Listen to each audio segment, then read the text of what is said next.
The title of this podcast is It's a Mess in Here. This is inspired by Keith 1.0 and going beyond Keith 1.0 to 2.0. And I was thinking that as Keith 1.0, which I can easily fall into if I don't do my practice or if I lose consciousness, had a lot of complaints about the external world or what needed to be improved upon, or when somebody made a mistake in Keith 1.0's eyes, what that meant. And all my focus was on the external when the primary, if not all my focus, could have been better served if it was internal. And it's kind of like when people say things to me now about someone else, which is rare because people normally don't gossip or talk about other people to me, but it's rare. And I just imagine myself with my little broom and I'm sweeping up my little space out in front of my little storefront on Main Street. I don't have time to be concerned with what the neighbor is doing over here or how they should be doing things differently at their store. I'm busy trying to keep this store clean so that it's not a mess in here.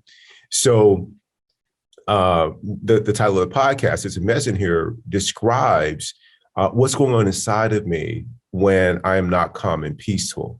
I'm thinking about, I'm worried, the little things that I could be tripped up over, whether it's somebody sends me an email and I have and there's a grammar or misspelling error in the email that I get lost in about that and start, going down this narrative about good writing.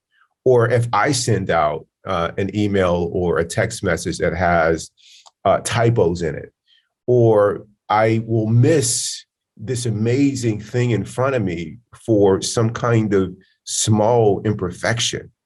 For example, we do the group text for the practice that we have. And in the past, there could be 20, 25 people on there. So throughout the day, people are confirming that they've completed the 10-minute daily practice. Keith 1.0 would have been just livid about that because I would have seen it as interrupting my day every time the text messages come in. Now, there's a way to silence that particular group text. I would have been like, I shouldn't have to do that. It's still an annoyance. Even when a problem has been eliminated, I would still find a way to cling on to it because it would make me superior. It would make me right. Even if something had a greater benefit to me, I would still do the same thing. And create a mess inside. That's what I would be doing.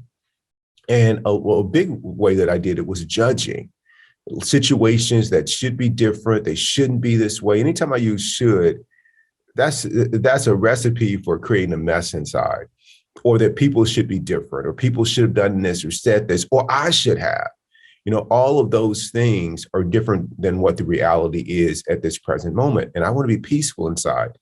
So whenever that starts to happen with me, and I start to feel myself close my heart to other people that may think differently than me, or that my ego feels slighted about, anytime that starts to happen, I start to notice that, hey, it's getting messy in here. Let's start to clean this thing out so that at the end of the day, throughout the day, I am peacefully just observing everything that comes into my psyche, everything that comes into my internal space. And if it's something that I feel is not helpful, then I let it pass through. I just don't collect it. I'm not collecting any kind of clutter. I'm not doing any kind of hoarding. Instead, I'm letting that pass right through. Like, no, thank you. And then I continue to maintain a tidy inner space. And that's been one of the keys of being peaceful and being able to continue to try to do good work. So I invite you to look at your internal space. Is it tidy? Is it peaceful? Is it minimal? Or is it a mess in there? Are you still clinging on to things from past experiences that are no longer happening anymore, but you're living as if they are today? Whether it's a relationship that is ended and both parties have gone in a different direction, or there's some kind of loss that you've experienced, whether it's loss of a financial asset, loss of a job promotion or title, or if it's even the loss of a loved one. What are you holding on to that is creating you or stopping you from being in the present moment? That is creating a mess inside. And a lot of times it's narratives and stories. I can't do this for whatever reason, or I can't do the practice, or I can't, like, all of those things could be creating a mess for you. This thing that we have called life that has a shelf life on it for the physical form is gone in an instant. How do you want to spend it? You want to spend it with the internal space that is cluttered, that has a lot of old, unuseful things in it, like old furniture, but these are old narratives that no longer serve you. You want it to be some kind of judgment that you created about somebody else or a time in your life that is holding you back. Or do you want to only fill it with things that are light, that are bright, that are airy, that are helpful with cultivating peace and nurturing goodness and love and kindness? That's what I want in my inner space. And in doing so, it allows me to experience a lot more joy in my life.